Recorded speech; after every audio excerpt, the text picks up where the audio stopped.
വള്ളിക്കീഴ് ഭഗവതി ക്ഷേത്രത്തിലെ മീനഭരണി മഹോത്സവം കൊടിയിറങ്ങി. ആറാട്ടെഴുന്നള്ളത്തോടെയാണ് ഉത്സവത്തിന് കൊടിയിറങ്ങിയത്. നെടും കുതിരയെടുപ്പ് ആറാട്ട് ഘോഷയാത്രയ്ക്ക് മിഴിവേകി.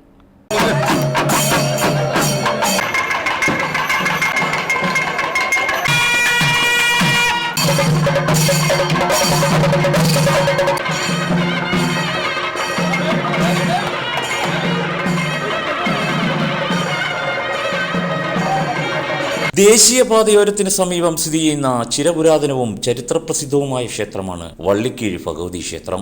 ഏപ്രിൽ 5-ന് കൊടിയേറി 10-ന് ഭക്തിനിർഭരമായ ആറാട്ടോടുകൂടിയാണ് ഉത്സവ സമാപനത്തിന് കൊടിയിറങ്ങിയത്. ഉത്സവ സമാപന ദിവസം രാവിലെ കണിദർശനം, വിശേഷാൽ പൂജ, അഭിഷേകങ്ങൾ, ഉഷപൂജ, ആറാട്ട് സദ്യ എന്നിവ നടന്നു. ആറാട്ട് ഘോഷയാത്രയ്ക്ക് മുന്നോടിയായി ഏവൂർ രഘുനാഥൻ നായർ അവതരിപ്പിച്ച ഓട്ടംതുള്ളൽ നടന്നു. ഗജവീരന്മാർ, എടുപ്പുകുതിര, എടുപ്പുകാള, വാദ്യമേളങ്ങൾ എന്നിവ ആറാട്ട് ഘോഷയാത്രയ്ക്ക് അകമ്പടിയായി.